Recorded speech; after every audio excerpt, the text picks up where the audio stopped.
وہ اپنے حضور جھکنے سے محروم نہ کرے. قیامت کے دن اللہ تعالیٰ لوگوں کو کہے گا کہ میرے حضور سجدہ ریز ہو جاؤ. آج اگر کوئی نماز پڑھتا ہے یا نہیں پڑھتا، قیامت کے دن تو چاہے گا کہ میں اس کی حضور سجدہ ریز ہو جاؤں. جب سورج سوا نیزے پہ ہوگا پھر تو کوئی انکار نہیں ہوگا. بے نمازی سجدہ کرنا چاہیں گے بھی کمر اکڑ جائے گی، نہیں کر پائیں گے. اللہ فرماتا ہے قرآن مجید کے اندر کچھ لوگ جہنم کو دھکیلے جا رہے ہوں گے.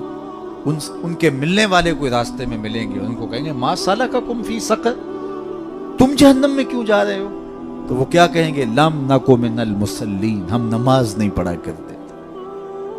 ایک بار نہیں، دو بار نہیں، قرآن و حدیث میں 750 مرتبہ نماز کا حکم ہے. یار ایک بات میں آپ کو کہوں، ہمارے خطبہ کہتے ہیں نا کہو سبحان اللہ، تو سامعین نہ کہیں تو وہ ناراض ہو جاتے ہیں. کوئی مذاق کر دیں گے پھر سخت غصے میں آ جائیں گے. کئی تو ناراض ہو کے تقریر چھوڑ دیتے ہیں کہ میں تمہارے پاس آیا ہوں، تم زور سے سبحان اللہ بھی نہیں کہتے. تو 3 مرتبہ 2 مرتبہ 4 مرتبہ ایک مکرر ایک بات کہے اور آپ نہ مانیں یا میں نہ مانوں تو وہ ناراض ہو جاتا ہے. اور میرا رب ایک بار نہیں 750 مرتبہ کہہ رہا ہے. نماز کا حکم اللہ اور اس کے رسول کی جانب سے 750 مرتبہ ہے. کتنا ڈھیٹ پنا ہے کہ بندہ پھر بھی اللہ کے حضور سجدہ ریزی کی توفیق نہ پائے، اور وہ کس طرح جو ہے وہ ڈٹائی کے ساتھ اپنی زندگی گزار دے. 5 گانا نماز شعار زندگی بنا لو. یہ دین ہے، اس کو اچھی طرح سے روحوں میں اتار لو. 5 گانا نماز کبھی بھی تم سے قضا نہ ہونے پائے. اور اگر ہو سکے تو سحری کے سجدوں کی بھی عادت ڈال. اس وقت رحمتیں اترتی ہیں، رزق بٹتا ہے، کرم نوازیوں کا نور اترتا ہے. یہ جو آپ کہتے ہیں گھر میں ٹینشن بہت ہے، پریشانیاں بہت ہیں، مسائل بہت ہیں، اپنے بھی دشمن ہو گئے، شریکہ برادری نے مار دیا، کتنے مسائل ہیں.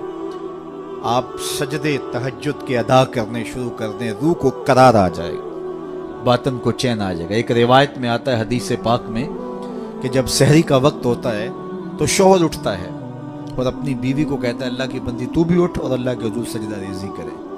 سارے دن کی تھکی ہوئی خاتون اٹھ نہیں پاتی تو وہ خیر وضو کر کے واپس جب آتا ہے تو چلو میں تھوڑا سا پانی لے آتا ہے اور اپنی بیوی کے چہرے پہ چھڑک دیتا ہے اور مصلی بچھا کے نماز پڑھنے لگ جاتا ہے. تو بیوی اٹھتی ہے، دیکھتی ہے کہ میرا شوہر نماز پڑھ رہا ہے تو اس کو بھی خیال آتا ہے تو وہ بھی اٹھتی ہے، وضو کرتی ہے، شوہر کے قریب مصلی بچھا کے وہ بھی نماز پڑھنے لگ جاتی ہے. سحری کا وقت ہے، نیم اندھیرا ہے، کوئی دیکھنے والا نہیں. کبھی شوہر سجدے میں ہے، کبھی بیوی قیام میں، کبھی وہ رکوع میں ہے، کبھی یہ قومے میں ہے، کبھی وہ جلسے میں ہے.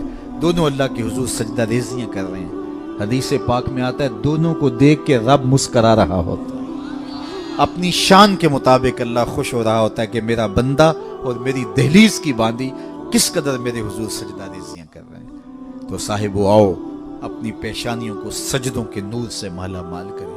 کتنی زندگی ہم گزار چکے ہیں، تھوڑا وقت باقی ہے ہمارے پاس، بہت وقت گزار چکے ہیں. نہ جانے اٹھنے والا اگلا قدم کہاں ہے. آج موقع ہے کل نہیں ہوگا. وقت پر کافی ہے قطرہ بھی آب خوش ہنگام کا. جل گیا جب کھیت پر سمی تو پھر کس کام کا. پھر پچھتاوے سے کیا، آج کا پچھتاوا کل کی بہتری کی ضمانت ہوگی.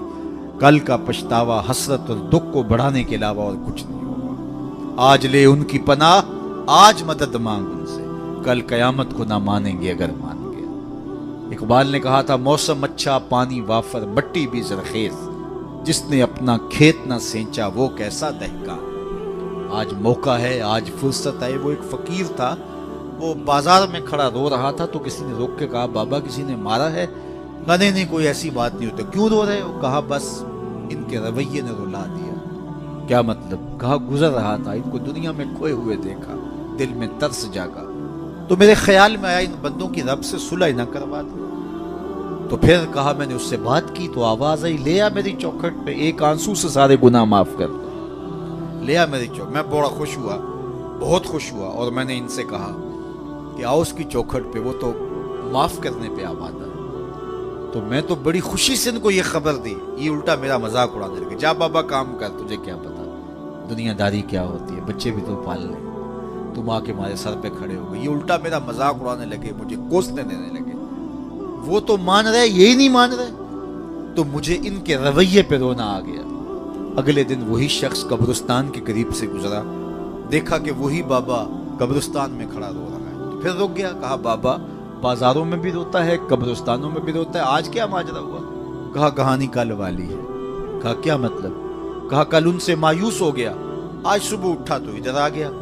میرا خیال یہ ہوا چلو وہ نہیں مانے تو قبرستان والوں سے بات کرتے ہیں. تو میرا یہ خیال ہوا ان کی اور رب کی صلح کروا دو. تو کہا پھر آج کیا بنا؟ کہا آج یہ مان گئے وہ نہیں مانتا.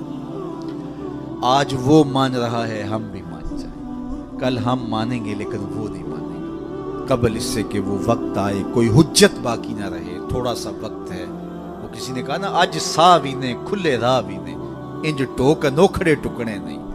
ٹر پویں تے پینڈے مک جاندے کار بیٹھیاں فاصلے مکنے نہیں. آج میرے پاس بھی وقت ہے، آپ کے پاس بھی وقت ہے. اپنی مختصر زندگی کو اللہ اور اس کے رسول کے نام لگا دیں. یہی میسج ہے. یہ میلاد کا میسج بھی ہے، یہ معراج کا میسج بھی ہے، یہ 10 محرم کا میسج بھی ہے، یہ کربلا کا میسج بھی ہے، یہ 11ویں کا میسج بھی ہے، یہ 12ویں کا میسج بھی ہے کہ اللہ اور اس کے رسول سے جڑ جاؤ. اور اگر یہ نہیں ہے تو پھر کیا فائدہ ہمارا بیٹھنے کا، اور کیا فائدہ ہمارے اجتماع اور جلسے منعقد کر. پھر ہماری ذات کے چسکے ہوں گے، ہمارے کانوں کی لذت رہ جائے گی.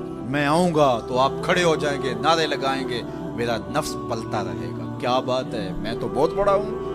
اللہ کے رسول کی نعت رک جائے گی، میری تعظیم کے لیے لوگ کھڑے ہو جائیں گے. اس سے مجھے بھی نشہ ملے گا اور لوگوں کو بھی لذت ملے گی. صاحب نہیں، ہم سب غلام نوکر ہیں. رضا ثاقب بہت بڑا ہوگا، رسول اللہ کی نعت سے بڑا نہیں ہے.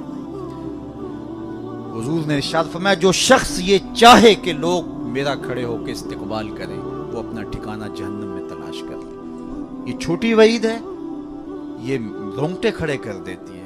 بلکہ نفس کی چالیں تو اتنی باریک ہیں کہ حضرت بایزید بستامی بولے کہ میں نے ایک دن اپنے نفس سے کہا کہ میں تجھے غذا بھی نہیں دیتا تو پھر بھی اتنا موٹا تازہ کیوں ہے؟ تو کہتے ہیں میرے نفس نے مجھے جواب دیا کہ بایزید جب تو گلیوں بازاروں سے گزرتا ہے نا تو لوگ انگلی کے اشارے کر کر کے کہتے ہیں یہ بایزید جا رہا ہے، یہ بایزید جا رہا ہے. میری غذا مجھے اس سے مل جاتی. اس کی تو چالیں بڑی باریک ہیں. واہ واہ بڑا جلسہ کروایا جی، کمال ہو گئی، منتظمین اس پہ راضی ہو گئے. صاحب اس کی ضرورت نہیں ہے. ضرورت یہ ہے کہ کیا میرے عمل میں تبدیلی آئی، میری زندگی میں کوئی تبدیلی آئی، میری پیشانی کو سجدہ نصیب ہوا یا نہیں ہوا، میں اپنے پچھلے گناہوں پہ نادم ہوا ہوں یا نہیں ہوا، مجھے شرمندگی ہوئی ہے یا نہیں ہوئی، میں نے قبر کے لیے کوئی روشنی تلاش کی ہے کہ نہیں کی. قبر کے چراغاں کا بھی تو اہتمام کرنا ہے، وہاں کی بھی تو روشنی اکٹھی کرنی ہے. وہاں بھی تو سخت اندھیرا ہے، وہاں تو وحشت ہے. اللہ اکبر، تو وہاں کے لیے بھی تو کچھ چراغاں کرنا ہے. تو یہ مختصر زندگی اپنی قبر کو روشن کرنے کے لیے، اپنی آخرت کو پر نور کرنے کے لیے، اللہ اور اس کے رسول کی رضا جوئی کے لیے گزار دو. اقبال کے سارے کلام کا رس نہ چھوڑیں تو خلاصہ یہ نکلتا ہے کہ محمد سے وفا تو نے تو ہم تیرے ہیں، یہ جہاں چیز ہے کیا لوح و قلم تیرے. کہا ان سے وفا کر لو پھر قلم بھی تمہیں دے دیں گے، تختی بھی تمہیں دے دیں گے، جو لکھنا ہوا خود ہی لکھ لینا. پھر تیری تقدیر کے فیصلے واشنگٹن میں نہیں ہوں گے بلکہ خدا بندے سے خود پوچھے گا بتا تیری رضا کیا. شرط یہ ہے کہ جب دل کا رشتہ حضور سے جڑ جائے، قرآن اور صاحب قرآن سے جڑ جائے. آئیے میں اور آپ اپنی زندگی کو ان کے نام لگائیں. نماز عشاء کا وقت ہوا چاہ رہا ہے. میں جتنی باتیں کر لیں اگر ان پہ عمل ہو جائے تو میرے لیے اور آپ کے لیے اتنا ہی کافی ہے. اللہ ہمارے مولانا طاہر صاحب کو درجوں کی بلندیاں عطا کرے، ان کے کام کو قبول کرے، ان کے رفقا، اراکین انجمن اور آپ جتنے لوگ تشریف لائے آپ سب کو اس محفل کی برکتیں عطا دیں. اپنی نسلوں کو بچاؤ، اپنے بچوں کو درود و سلام کی لوریاں دو اور ان کو حضور علیہ الصلوۃ والسلام کی محبت سکھاؤ اور کبھی سجدے سے انہیں دور نہ رہنے دینا. ان کی پیشانیوں کو بچپن سے ہی سجدے سے آشنا کرو. بیٹیوں کو پردے کی تلقین کرو، بچپن میں ہی تلقین کرو اور ان کو قرآن مجید پڑھنے کی تلقین کرو. اور سجدے سے کبھی ہمارے گھر نا آشنا نہ ہو. کتنا خوبصورت گھر ہے کہ جب صبح کے اجالے پھوٹتے ہیں تو مرد مسجدوں کو نکل پڑتے ہیں اور بیٹیاں گھروں میں مصلے بچھا لیتی ہیں. اور کتنا بد نصیب ہے وہ گھرانہ کہ درختوں پر چڑیاں بھی رب کی تسبیح بول رہی ہوتی ہیں، حشرات سے پرندے نکل کر کے بھی اللہ کی تقدیس کے ترانے پڑھ رہے ہوتے ہیں اور اس گھر سے نیند کے خراٹوں کی آواز آ رہی ہوتی. بد نصیب ہے وہ گھر، بدبخت ہیں وہ لوگ کہ جنہیں اللہ کے حضور سجدے کی توفیق نہیں. اللہ آپ کو مجھے سب کو اپنے حضور جھکنے کی توفیق دے۔ وآخر دعوانا ان الحمدللہ رب العالمین۔